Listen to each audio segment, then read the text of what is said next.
Емитуваме регионални вести на телевизија КИС за првиот ден од оваа работна недела. Кој да го догради патот до Тетовска Луковица? Општина Желино нема пари и ќе бара помош од владата. Во владата велат, локалните патишта ги прави општината, но се подготвени да помогнат.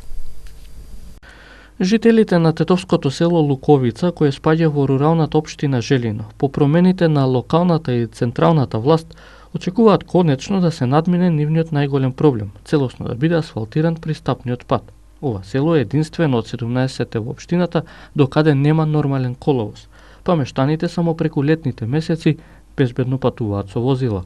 Во останатите периоди кога има дожд или снег, се појавуваат големи дупки на патот, па е отежнато од движењето. На прашањето како ќе се справи со проблемот на Луковица, новиот градоначалник на општината Блерим Сејдиу изјави дека како локална самоуправа Желино нема доволно средства за да ја уреди потребната техничка документација и самите градежни работи, односно асфалтирањето. Се надева на помош од државните институции. Ние сме во сознание дека треба да се гради тој пат.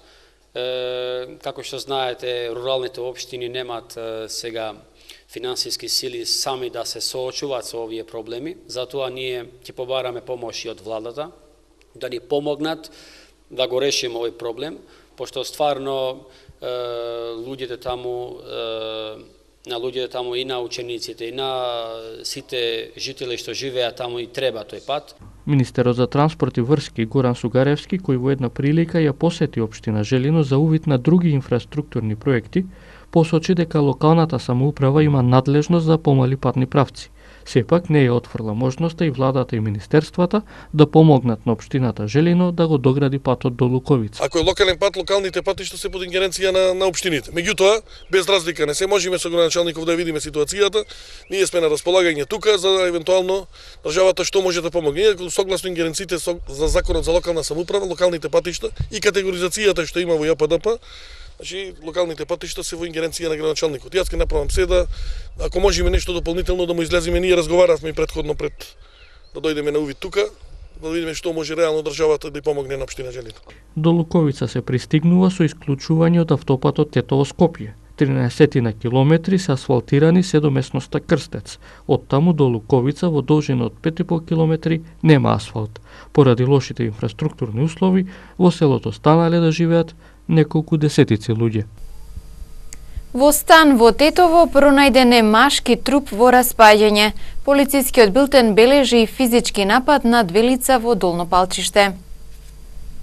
Во стан на улица 121 вчера бил пронајден 75 годишен тетовец. Телото на старецот кој живеел во станот било во фаза на распаѓање. Случајот го пријава 45 годишен тетовец кој во полицијата кажал дека од натрешноста на станот се шири непријатна миризба. Повлегувањето во станот извршен е комплетен увид со учество на јавен обвинител, екипе од СВР Тетово и лекар по судска медицина, при што е пронајден трупот. По наредба на јавниот обвинител, трупот е подигнат и префален во Институтот за судска медицина за идентификација и обдукција.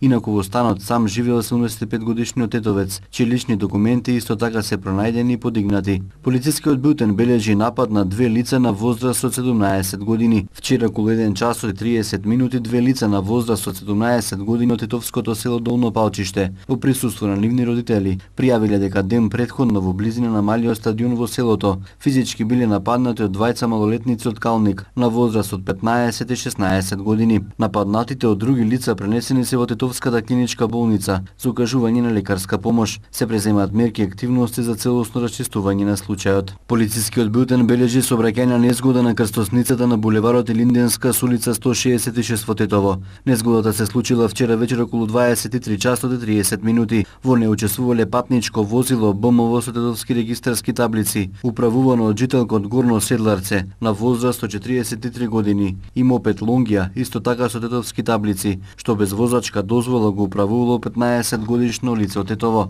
По незгодата моторциклистот и неговиот 15 годишен сопатник со друго возило пренесени се во Тетовската клиничка болница за укажување лекарска помош. Извршен е увид и се утврдува причината за незгодата, околностите во кои се случили и другите поединости. За Канал 77 од Тетово, Зоран Димовски. За време на продолжениот викенд тетовци возеле и до 70 км на час над дозволеното на автопат, а до 50 км на час над дозволеното во населено место. За ваквото однесување во сообраќајот биле санкционирани 28 возачи со глоби кои се движат и до 400 евра и времено одземање на возачката до 1 година. Секторот за внатрешни работи Тетово во текот на продолжениот празничен викенд спроведе засилени сообраќајно-контролни активности, при што најмногу се контролираше брзината со која се движат возилата на автопатот, магистралните и регионалните патишта на подрачјето. Во овие контроли реализирани на поширокото тетовско подрачје, откриени се 12 возачи кои надвор населено место ја надминале максимално дозволената брзина од 30 до 70 км на час. Покрај тоа откриени исто така се и 16 пребрзи возачи во населено место, од кои 11 ја пречекориле брзината од 30 до 50 км на час. Констатираните прекршувања на брзината согласно Законот за безбедност на сообраќајот на патиштата заокружени се со 25 мандатни платни налози и со 3 писмени опомени, со напомена дека глобите за овој вид прекршок се движат од 20 до 400 евра зависно од големината на пречекорувањето. За оние кои во или надвор од населено место ја пречекориле дозволената брзина за над 30, односно 50 км на час, предвидена и заштитна мерка времено одземање на возачката дозвола од 3 месеци до 1 година. Успешно заврши меѓународниот параглајдерски надпревар Љуботен Опен 2018, кој изминативе 4 дена се одржа на Попова шапка. Најдобрите се закитија со награди. Мартин Јовановски беше севкупен победник на параглајдерскиот надпревар Љуботен Опен 2018, одржан на Попова шапка, кој воедно го освои првото место и во сериска категорија. Во сите категории, но и во сериска категорија. На второто место беше Борјан Јовановски, додека трет беше Дарко Станковски, кој пак беше најдобар во спортска категорија. Во оваа категорија на второто место беше Златко Спирковски, а на третото Александар Ангеловски. Во женска конкуренција победи Боријана Штиркова, второто место го освои Теодора Величкова, додека третото Ира Курпанова. Овогодинешниот Љуботен Опен траеше 4 дена, од 24 до 27 мај. Првиот ден, поради неадекватни метеоролошки услови, имаше слободно летање. Останатите 3 дена беа со убави метеоролошки услови и се одржаа 3 трки. Трките во дисциплина прелети беа со старт на Попова шапка на местото репетитор. Се леташе по падините на Шарпланина на 2 рути, северно до Љуботен и јужно до Вруток, до неколкуте одредени места за слетување. Надпреварот беше од меѓународен карактер, на кој учествуваа 38 учесници од Македонија, Бугарија, Грција, Косово, Турција, Германија и Словенија, а во организација на летачкиот клуб Љуботен од Тетово, со покровителство на Воздухопловната федерација на Македонија. 800 поединци и членови на планинарски клубови од Балканот зеда учество во овогодинешното искачување на Титоврв во организација на планинарскиот клуб Љуботен. Од нив само 50 не успеа да стигнат до кулата на врвот.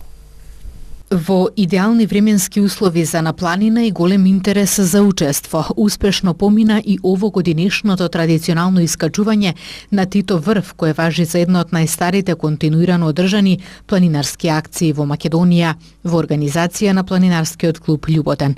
Годинава врвот го искачуваа 800 учесници, а до него стигнаа 50 помалку. Импресиите се ги видовме вчера кога планинарите заминаа од Попова шапка, кога ги видовме на смевките на нивните лица, така да како организатори сме задоволни од организацијата, сме задоволни од она како ние како организатори настапивме не само на терен овие 2 дена, туку и месец дена, нели последните оние 2 недели кога се финалните подготовки, така да се беше во ред, оценката нели е на високо ниво, нормално дека има некои пропусти кои што во организацијата ние ги знаеме и треба да ги изработиме да бидат на тоа ниво кое што треба да има една ваква организација од ваков карактер, голем карактер и ете се надевам дека и останатите кои што беа други, мислам нивниот збор повеќе ќе каже за она што како ние ја изорганизиравме оваа тура. Имаше околу 800 учесници на целиот настан, значи околу 300 беа сместени во капацитетите на Попова шапка, 800 беа утредната дојдене, а 750 учесници се качија на самиот врв. Нели, дел од луѓето можат, не можат се искачуваат до одредено место, ние под самиот врв делиме налепници, кои што според нив го знаеме бројот на искачени, така да тоа е бројката луѓе кои што беа од целиот Балкан, значи имаше од Босна, имаше дојдено луѓе од Србија, имаше дојдено од Бугарија, имаше од Хрватска, така од Косово, од целиот Балкан буквално. Бројот на планинарски друштва е некаде околу од страна кои што се дојдени 30-тина, од нашите друштва тука уште треба да ги сумираме резултатите, да видиме што се случувало. Тоа е значи се подготвено, временските услови ни беа наклонети. Тоа беше идеално, беше нешто што иако време во овој период е малку нестабилно, но вчера времето беше идеално. Се искачија сите планинари без проблеми, без некои потешкоти, нормални некои ситни проблеми кои што ги имаат луѓе, притисок или не знам што, но тоа е нормално на 800 луѓе да се случи. Овогодинешното искачување за многумина беше можност да се пренесе материјал до кулата на Тито врв, со што планинарите придонесоа во идејата за нејзина реконструкција. Сакам да се заблагодарам на сите кои што учествуваа значи сите 800 планинари кои што учествуваа на настанот, да им се заблагодарам затоа што помогна во изградбата на кулата која е на самиот врв. Нели беа учесници на планинарска тура на планинарски клуб Љуботен, но помогна во изградба на кулата на кој што ја изградува планинарското друштво Аргентус Монт од Тетово. Така да е една благодарност до сите учесници кои што заради оваа тура се потрудија да со себе, освен тежината што ја имаат во ранци, да донесат по една или по две вреќи, по најлончиња песок, и една јавна благодарност до сите нив, затоа што кулата е знак на препознавање на планинарството на сите, и се надевам дека во најбрзо време таа ќе биде финиширана. Божиновски открива и дел од следните активности на клубот. Во календарот на активности, следните активности кои што клубот ги има сега сме гости на балканските средби кои што се организираат во Риека, каде што колегите планинари од планинарското друштво Камењак Риека не канат да одиме таму. Освен тоа ние ние меморијалот Мирко Маринковиќ кој што го организираме на Љуботен, тоа е негде почеток на јули, и традиционалниот илинденски след во август на Лешница. Почетоците на искачување на врвот се од 1980 година, но организираното искачување на Тито врв од страна на членовите на клубот се одвивало уште од самото преименување на врвот од 1953 година и градењето на кулата 4 години подоцна.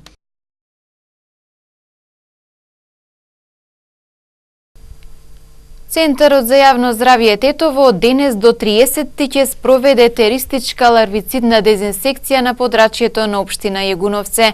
Дезинсекцијата ќе се врши со рачни моторни пумпи и апарат за ултравиолетово запрашување, почнувајќи од 9 часот во Мучуриштата и Вратничкото езеро. Во случај на неповолни временски прилики, дезинсекцијата ќе се одложи за следен поволен ден.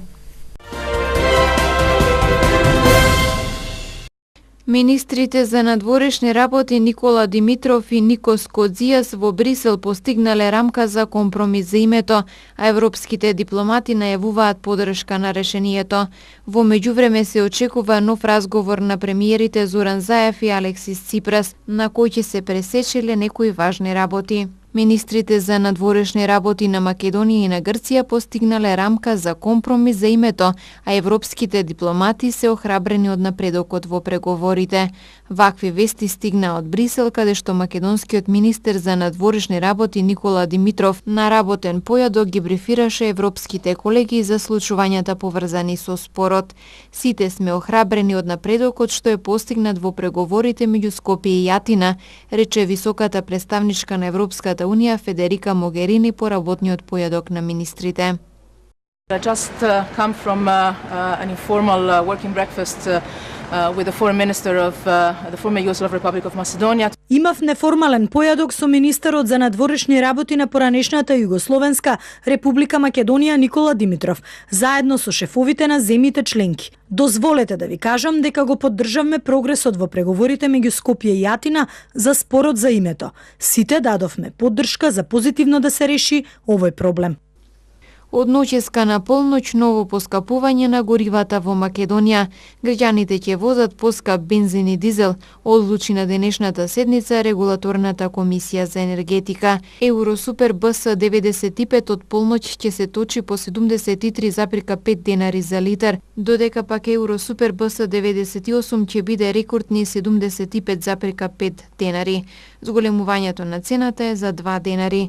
Дизелот поскапува 2 денари, па од полноќ ќе биде 65 денари. Екстра лесното масло за домаќинство ќе биде 54 денари, додека пак мазутот 34,5 денари.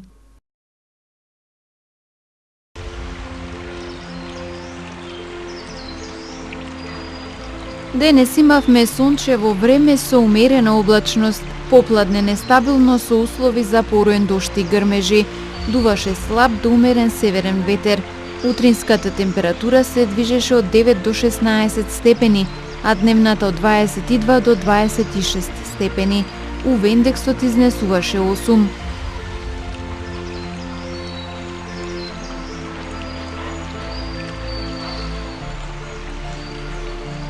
Според прогнозата на Управата за хидрометеоролошки работи, времето утре ќе биде сончево и топло. Утринската температура ќе се движи од 9 до 17 степени, а дневната од 24 до 28 степени. УВ индексот ќе изнесува 8.